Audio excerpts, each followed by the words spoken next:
महाभारत युद्ध के आरंभ में अर्जुन के मोह निवृत्ति के लिए भगवान कृष्ण ने स्वयं गीता का उपदेश दिया और युद्ध समापन के बाद युधिष्ठिर की मोह निवृत्ति के लिए भीष्म पितामह से उपदेश करवाया, जिसे भीष्म गीता कहते हैं।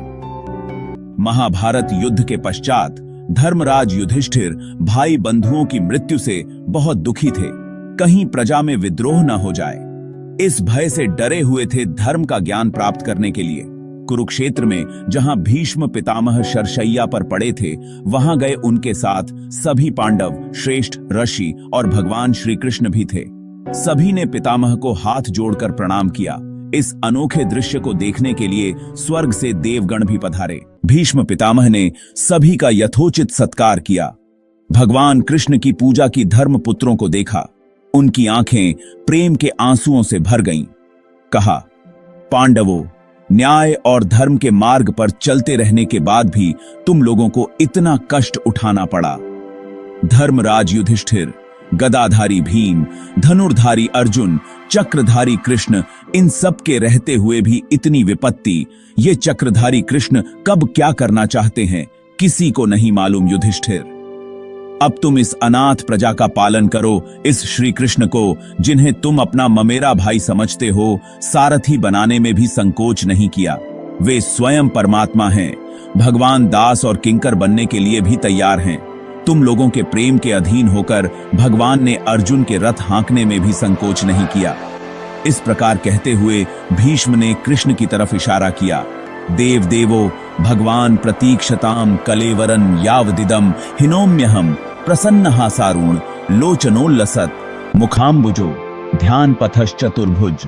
मैंने आपकी बहुत प्रतीक्षा की। अब जब तक मैं प्राण न छोड़ूं, तब तक आप मेरी प्रतीक्षा कीजिए। भगवान कृष्ण ने सोचा, अच्छी ड्यूटी लगाई इनको तो इच्छा मृत्यु का वरदान मिला है। पता नहीं किस संवत्सर में प्राण छोड़े। भीष्म ने कहा, मैं लटका हुआ मुंह नहीं देखना चाहता, मैं आपका मुस्कुराता हुआ मुखमंडल देखना चाहता हूं। भगवान कृष्ण ने अपने चेहरे पर मुस्कान बिखेरी। मुस्कान देखते ही भीष्म का हृदय आनंद से भर गया। चुभते हुए बाणों का सारा दर्द गायब हो गया। अब भीष्म ने युधिष्ठिर की ओर इशारा किया। पूछो, क्या पूछना चाहते हो? युधिष्ठिर ने शरशैया पर पड़े भीष्म पितामह से सबके सामने धर्म के संबंध में कई रहस्य पूछे। तत्वों को जानने वाले भीष्म ने धर्म, अधर्म, राग वैराग्य, दान धर्म, राजधर्म, स्त्री धर्म और भगवत धर्म की अच्छी तरह से व्याख्या की। दान धर्मान, अज धर्मान, मोक्ष धर्मान विभागश, स्त्री धर्मान, भगवत धर्मान समास व्यास योगत। इसको भागवत में भीष्म गीता कहते हैं।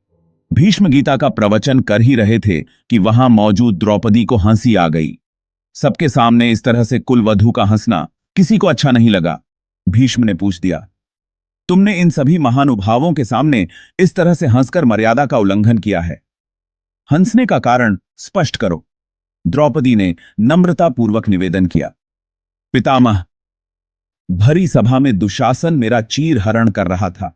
उस समय आप भी वहां मौजूद थे, लेकिन कुछ नहीं कहा, और आज इस तरह का उत्कृष्ट उपदेश दे रहे हैं। सच कहा गया है, पर उपदेश कुशल बहुतेरे जे आचरहिते नर न घनेरे। आपके चरित्र में विरोधाभास देखकर मुझे हंसी आ गई। मेरे इस अपराध को क्षमा करें महाराज। भीष्म का सिर लज्जा से नीचे झुक गया। कहा, दुर्योधन का दूषित अन्न खाने से मेरी बुद्धि भी दूषित हो गई थी। अब अर्जुन के बाणों से क्षत विक्षत हुए मेरे शरीर से निकली रक्त धारा में मेरी कलुषित बुद्धि भी निकल गई है। भीष्म पितामह धर्म का प्रवचन कर ही रहे थे कि उत्तरायण का समय आ गया।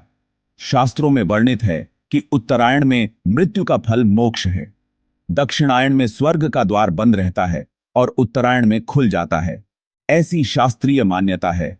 आज कितना अच्छा संयोग है, समय भी उत्तरायण और सामने कृष्ण भी उत्तरायण।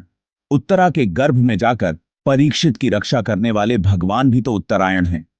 माघ शुक्ल पक्ष एकादशी का दिन था। अब इससे अधिक शुभ घड़ी कब आएगी? पितामह की इच्छा पूरी हुई। एकादशी का दिन था, इसलिए उन्होंने 11 श्लोकों में पुष्पिताग्रा छंद में भगवान की स्तुति की।